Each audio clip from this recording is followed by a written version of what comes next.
All right. Um, blew my news. Blew my news.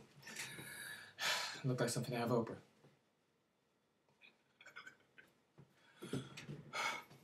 So what I was going about is that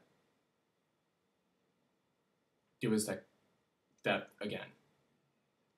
Now most of us said, okay, so you had a moment. Maybe the person did have a spark of interest. Oh, what's so bad about that? You're just making a big deal out of everything. Listen. Doing that show and dance in front of a club and a bunch of people who can't stand me as it is just made anybody else start talking about me even more. It has a counter reaction. Not to mention that there was 2 coworkers that I used to work with that it got right back to my job. And they started talking about it. Now, how that was possible, I don't... The guy quit like 2-3 days before actually even I went to this club. So what I'm saying is that what you say and people talk, and now this gay grapevine bullshit is following me all over the place.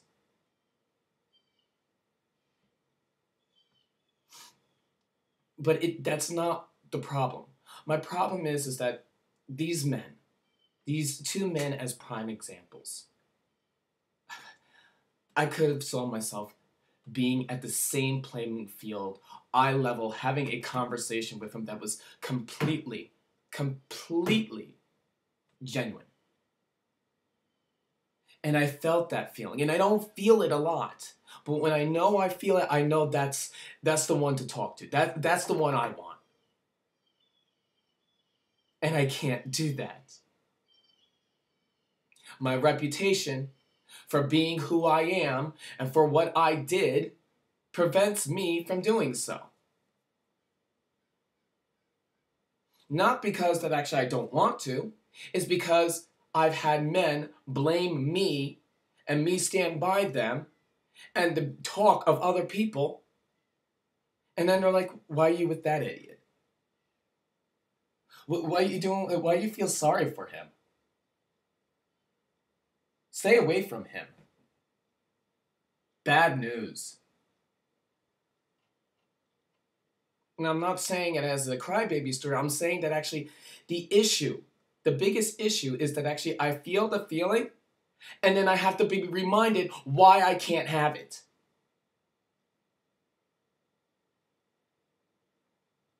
So here, this is my problem. Any guys that actually want to play that game, get my attention, get really close to me, make me feel that feeling again, don't. Please don't. Because I'm sick and tired of doing the same dance over and over and over again. And if I look crazy, fine. I have a whole blog that actually specifies why. You want to think about your career? That's fine. Think about your career. Don't go after something that actually is completely unattainable. If you can't deal with it, don't go after it. Fucking men. Number 3.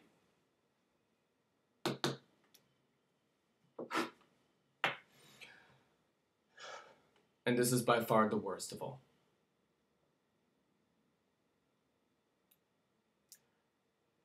I was doing a day trip yesterday. And I decided to take a day off because I needed my head to clear. I've been having a lot of problems and a lot of issues have been literally going after me. Just gone. So I decided I need to get some solace. And the way that I find solace is that I like to go to the Met, Metropolitan Museum of Art. I like to feel inspired. Very inspired. I love how an artist's work can captivate me in such a way. But it has to be specific. There has to be something different. And when I go there, I will always walk out knowing that I will find something different. At least I'm not running to the bar. So, I head over to New York and I'm Instagramming my trip to New York and right to the Met. I take a picture of, Newport Pavonia, where I love going to. I love Newport.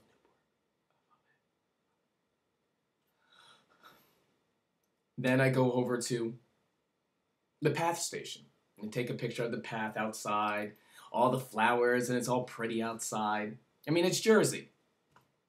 No security guards, just people going back and forth, and everybody's happy. I mean, that's the point of Instagram. You take pictures. Hello. So I go downstairs, and I go from Pavonia all the way to the 33rd station. I believe it's 33rd.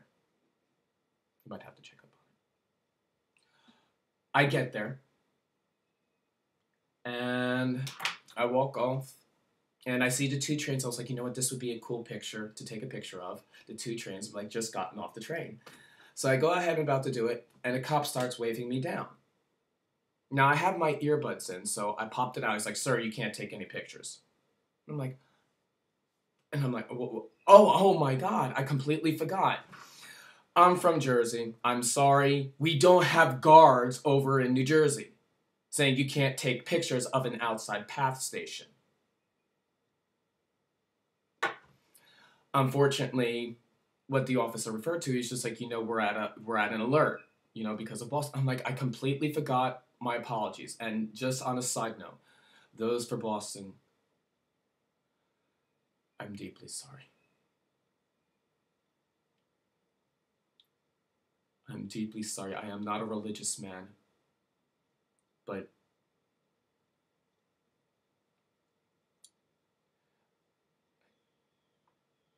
I'm sorry. The grieving and the sorrow is going to be it's just so atrocious. It's beyond belief. This speaking from somebody who's had his own traumas. I'm not saying I can relate to those, but I can try to empathize. So, back to the story. I said, I'm sorry. I'll completely, I'll stop. And I didn't even get a photo in yet. And then all of a sudden, another cop comes in. Now, I'm going to refer to this one as Officer 1874. Mr. 1874 comes to me in such an aggressive manner that it's like the good cop, bad cop routine. Now, I understand he needs to do his job, but he comes at me and he goes, what are you doing? Why are you taking pictures? You know we're at a high alert, right? Okay, so now I'm scared. Because this is a man that's supposed to serve and protect, and now he's interrogating me for taking a picture. Now, I understand. I took a picture. I'm so sorry. My apology. But like I said, if you have New York Path Station with guards, but you don't have New Jersey with no guards, whose fault is that? So, what happens next?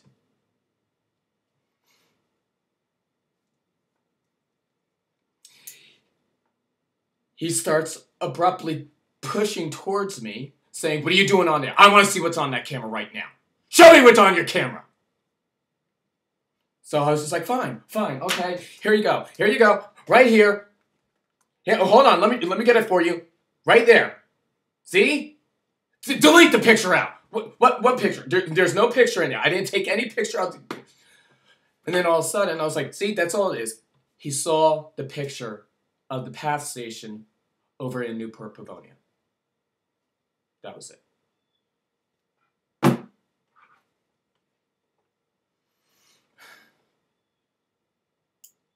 He went after me in such a manner that literally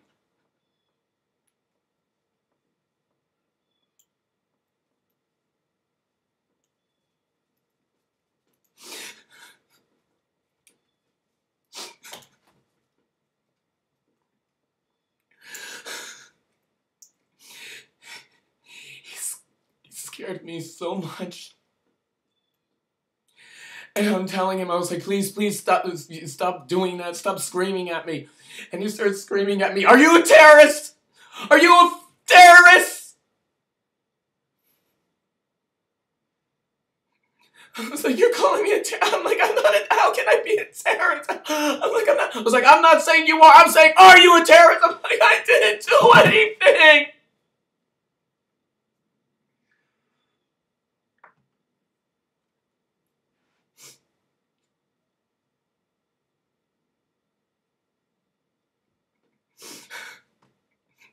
Officer 1874, the one that's supposed to actually serve and protect, is now actually screaming out and pointing out and asking people in such a harsh and demeaning manner to a gay man that suffers from complex post-traumatic stress syndrome, and literally poking in there and screaming at him if he's a terrorist. So then I tell him, I was like, listen, don't do this, please. I'm sorry. I was like, what do you want from me? I was like, please don't do that. I'm begging. I'm literally begging. I was like, please, I suffer from this. I'm taking this medication. Do not do this. Please don't do it.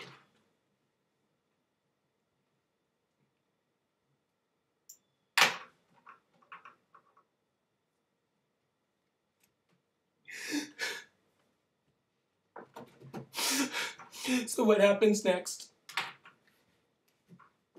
Shall I proceed?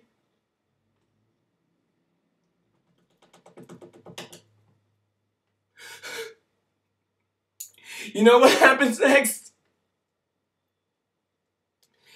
He takes my information down. He grabs the information from me, my license and everything else, and he goes over to the office or whatever it is, and now I'm shaking like a leaf. It's starting to kick in. This officer reminded me so much of my fucking ex. And I'm sorry to have cursed. He's getting so much. And there was nothing I could do because it's a cop. I felt so helpless.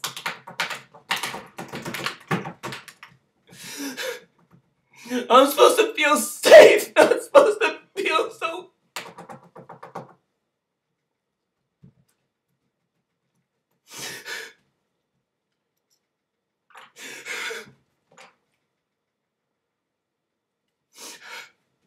So...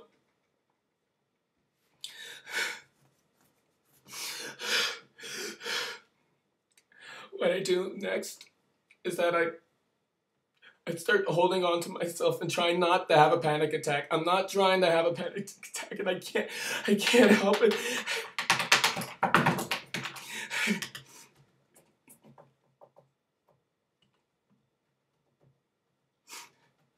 It just kept on waiting and waiting and waiting, and the noises just started coming in, and as they heard people being all through the train, I hid behind his side.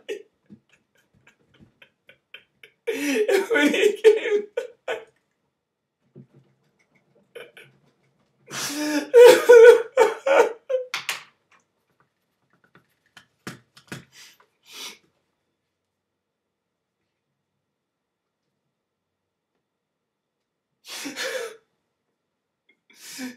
the reason why I'm doing this and telling this story is because afterwards another cop came down and he still tried to tell me, we're the good guys here. We're the good guys. Calm down. And then the third cop is asking, do you need medical attention? I'm literally hiding behind the side trying to get away from these people, and I can't.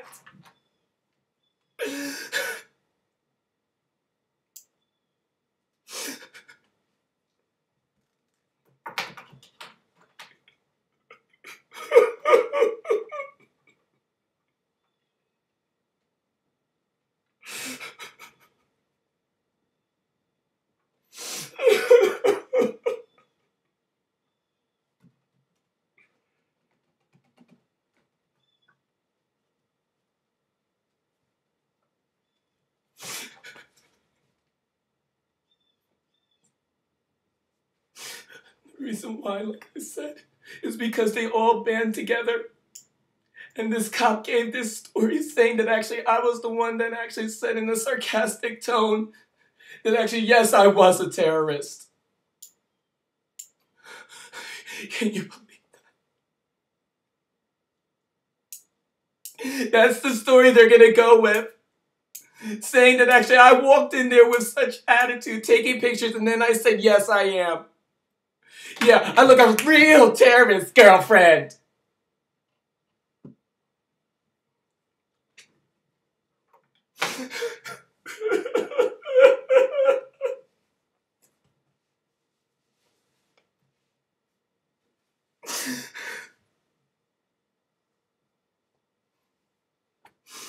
And did anybody stand up for me? No. Everybody's just walking around back and forth.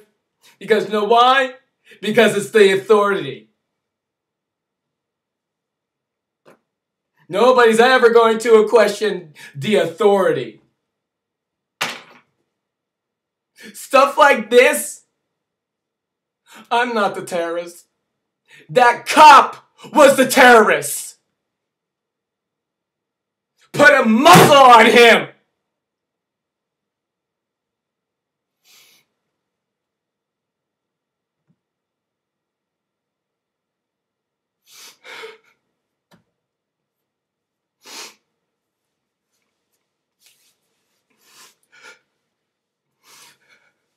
I had to be taken to Lenox Hill Hospital. Paperwork's right here. Anxiety. My great old trip to New York. Ruined by Officer 1874. Thanks. It's not like I didn't have enough stress already.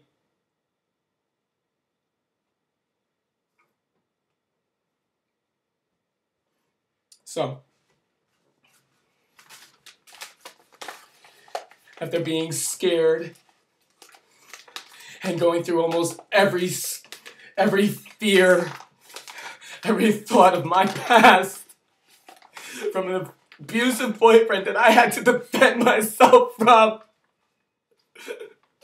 who I feel was trying to kill me off. Thank you.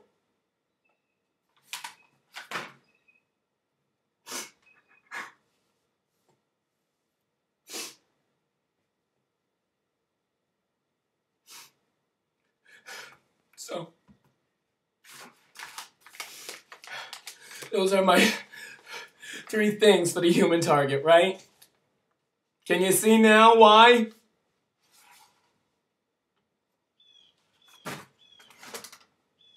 So, at almost to the end of the human target, there's going to be something called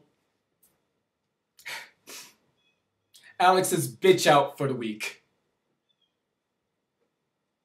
We will pick from one of the 3 problems. I'm hoping that if I get enough subscribers, that actually people will be able to say, no, that one deserves a bitch out. Kind of like Andy Cohen and the jackhole of the week. Only this time, instead of actually having Andy Cohen saying you're a jackhole, I'm gonna bitch you out. And the winner is, congratulations, Officer 1874. Thank you very much for protecting our service here. Thank you! I'm the terrorist? No, you're the terrorist! You do not go over to people and start screaming at them and asking them if they're a terrorist. How dare you!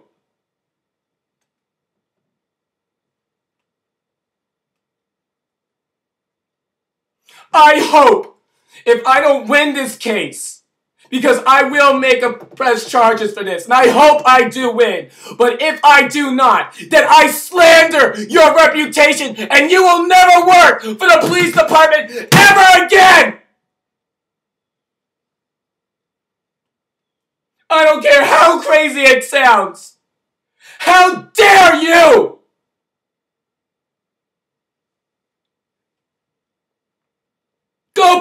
being a toy cop and get some sensitivity training.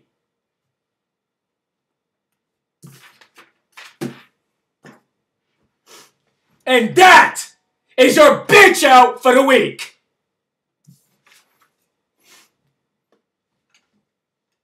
On the next airing, we're going to be talking about the gay community at large and my problems with it. We're also going to be talking about people and them trying to be activists. And last but not least, we're also going to be talking about gay marriage. How everybody loves to talk about gay marriage. But you know something? After what I've been through, after what I've seen, if I had a ring in my finger, believe me, I want to talk about this in such a way. I want to talk about gay divorce. Because believe me, if I was married in the situation that I was, I would have been in some damn area over in Key West or Palm Springs with 2-3 porn stars and having a good old time on that person's dime. And if I'm being harsh, I'm sorry. But somebody doesn't want to stand up for me, fine. I'll stand up for myself because I don't die, I amplify.